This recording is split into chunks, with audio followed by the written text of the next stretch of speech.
Good afternoon dito sa amin. Good evening sa iyo. 5 hours difference natin. Hello, taga saan ka? Ano din ako, taga Leyte, Bisaya. Taga Samar naman ako. Ilang taon ka na? 44. Okay. 40 ako. 40. Ano pa lang dito sa Pero, amin, 304. ano oras? 304. Ay, nasaan ka po? Saudi. Ah, sorry. Akala ko nasa Pinas. Same lang pala tayo. Stress din dito. Same time lang tayo. Ano, kumusta man buhay-buhay?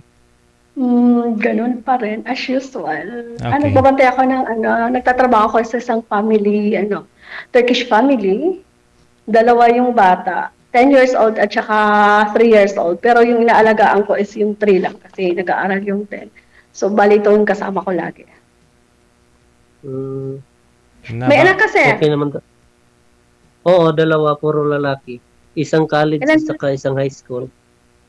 Alright. Ako isa lang, lalaki. Third year college siya ngayon. Bali by next year, magpo-fourth year college siya. So pag matapos siya, so that's the time na magpo-for good ako. Ikaw, sir? Maganda. For good mag-asawa. Uwi na. Sa pag-uwi ko next year, na hindi na ako babalik. Magpo-for good ka na din po. Oo, kasi pukusan ko yung bunso ko kasi hindi nag-ayos pag-aaral. Bali na sa'yo. Lahat ng anak mo. Nasa side sa mama niya, iniwan ko. Kasi yung sabi ng mama niya, anytime babalik ako ng ibang bansa, doon ko daw iwan. Para walang gulo. Pero wala pa siyang asawa hanggang ngayon. Bilang respeto, sinusunod ko na lang. Pero wala siyang kinakasama, yung asawa mo dati. Hindi ko alam kasi noong pagpunta ko dito, 2002 ata, 2001. Galing din siya sa Kuwait, pauwi din siya. Mula nung umuwi siya, hindi siya nagpakita sa mga bata. Ilang taon ka nang sir, kung hindi mo mamasamain, ilang taon ka nang hiwalay? Naghiwalay kami mula nang hindi na kami nagkasama 2013 or 2012, maybe yan.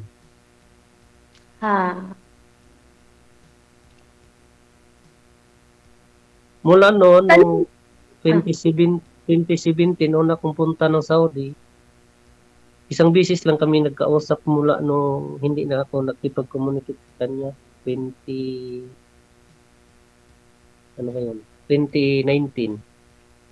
Last namin na nakipag-usap sa kanya. Pero nakipag-usap lang ako sa nung complain lang sa mga bata. Pagkatapos noon, dahil minamasama na yung pag-complain ko about sa mga bata, ayun, nag-away kami mula noon, hindi na ako nagpag-communicate. Pero yung mga bata, hindi ko nang pinagbawalan sa mama nila. Ako pa nga nagpupursige na anuhin nilang mama nila. Dahil kahit papaano, kahit ano mang kasalanan ng mama niya, mama pa rin nila yun. Kung ano mang nagawa sa mga bata. Tama yun. Ayoko naman gumaya sa mama nila na ilang taon ko rin na hindi nakita yung mga bata noon maliliit pa. Tinago niya, wala akong contact, wala akong communication, kahit sa mga kapatid, di ko makuha yung contact sa mga bata. Noong 2019, noong pagbalik ko doon sa atin, bakasyon ko, buti na lang mga ilang days, mismo na yung mga bata nakapag-communicate sa akin. Nagpakilala, papa, ako to, anak mo, gano'n, minention yung pangalan. Tuwang-tuwa ako kasi ilang taon din ako nagtiis noon. Kasi wala akong kontak. Kasi panay ko dinasal ng pag-uwi ko, kailangan ko na may destination yung pag-uwi ko. Buti na lang, mga ilang araw, 3 araw ata before ang flight ko. Yun. Tapos, inano ko yung mga bata, Kinuha ko doon sa iwanan niya doon sa Pangasinan. Hiniram ko. Usapan namin, hiramin. Galit na galit nga siya eh. Nang nakita ko yung mga bata, sabi naman niya. Ano daw, hindi pa daw Saan ka tayo sa na Leyte, dapat sir? tumingin dito. Ano, sa Hilongos. Alam mo yung Hilongos? Alam ko pero hindi pa ako nakapunta. Before ko nagpunta dito, nagpunta kami ng summer eh. 2022 ata yun. Sa ano ako, sir? Sa Borongan City po ako. Dito lang kami banda sa may sa may, di ba pag tawid mo ng galing Tacloban, pataas na lang kami doon, may tiningnan kami lupa. Yung may sa may harap, alam mo ba yung may harap ng yung sa TISDA training ng TISDA? Sa Tacloban yan? Hindi. Summer na yun. Kasi tumawid na kami eh. Di ba pagtawid mo, may doon sa dulo. Yung sa San Juanico? Di ba San Juanico? Oo, sa San Juanico. Ito, papuntang papuntang Basay. Samar. Papuntang pero ito din is papunta ring meron doon pagdating mo sa Buray kasi may yan intersection.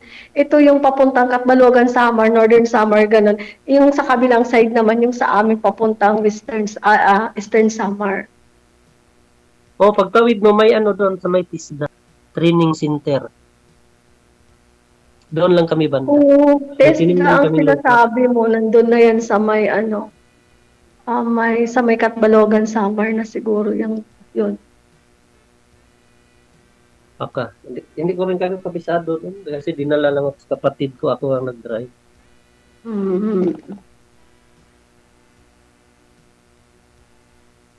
Mahirap man na maging single parent pero tiisin lang. Oo, importante hindi. Yung anak ko, ako ang sumusuporta sa anak ko. Actually, yung sa akin naman, ang anak ko isa lang.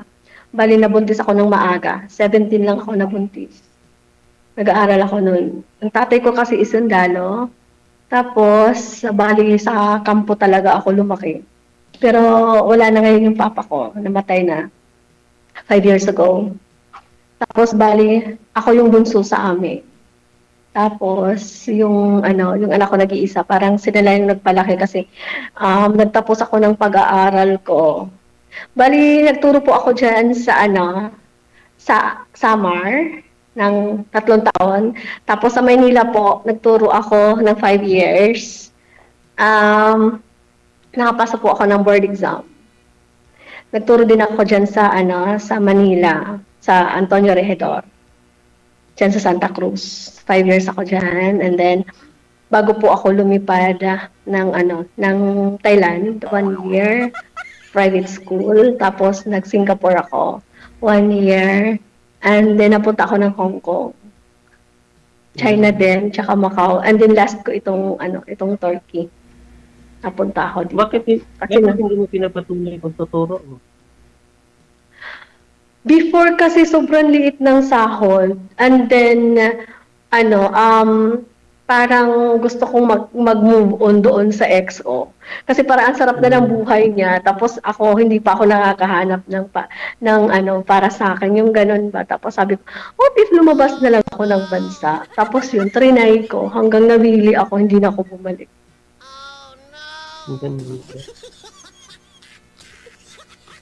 Kaya yung anak ko talaga is isa lang.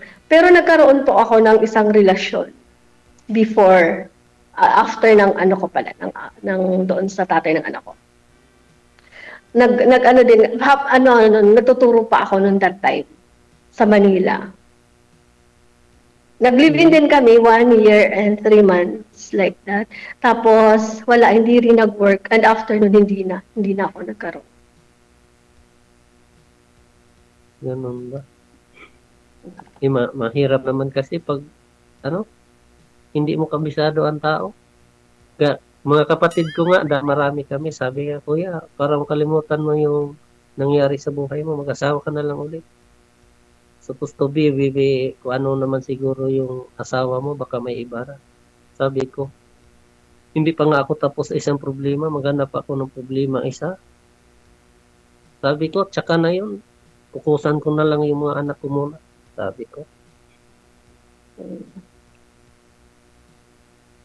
Noong Good mga po time yan. na nakasama ko yung mga bata nung vacation ko, nanghihinayang ako iwanan sila ulit. Pero kailangan ko kasi na mapagtapos ko ng isang 1-year course yung nakakatandang kapatid ng anak ko.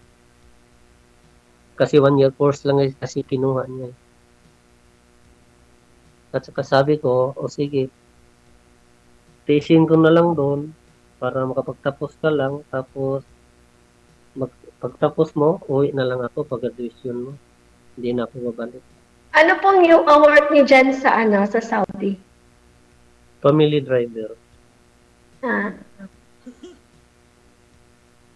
Hirap nga nilipat ako ngayon sa trabaho. Kaso, sa anak ako nagtrabaho ngayon. Naglalakad ako pa uwi at saka papunta doon. Kasi may mga kasama ka naman, hindi mo naman kasundo. Ikaw pa ang matagal na dito, ikaw pa pagsabihan ng hindi maganda.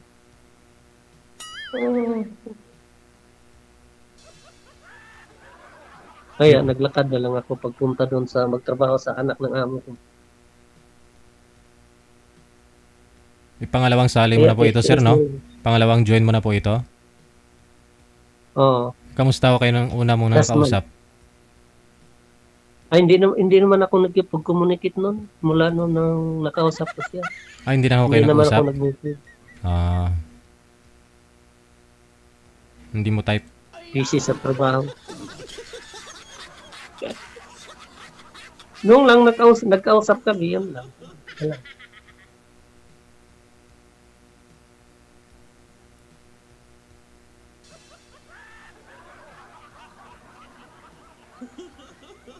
Ilang taon ka na dyan sa Turkey? Turkey ka? 4 years. Ilang taon ka na dyan? May get. Magkatulad din tayo. Magpo 4 years na rin ako dito sa bago kong amo ngayong January. Magtatapos na rin kontrata. Sa February ako maglilimang taon dito. Maglilima na. By next year sa February.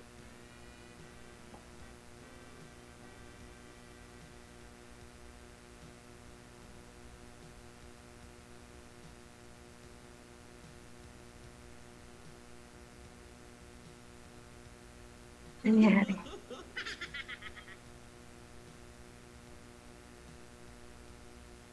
Hindi na gumagalaw? Oh no! Po. Nawala po siya. Ano siguro yung signal niya po. Tapos January. Ayun. Uy. Teka lang ho.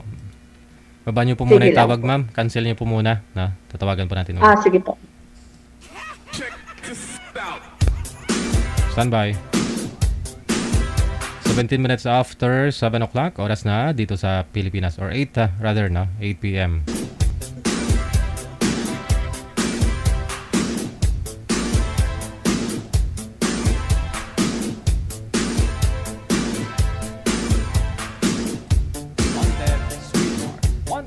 Tumawag yung anak ng amo ko.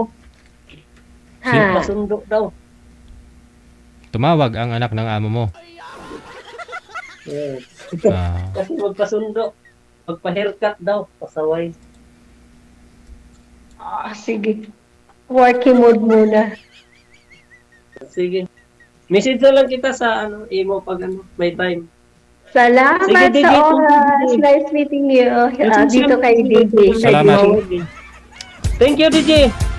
Sorry. Thank you so much po. sana hindi ko na binalikan, no?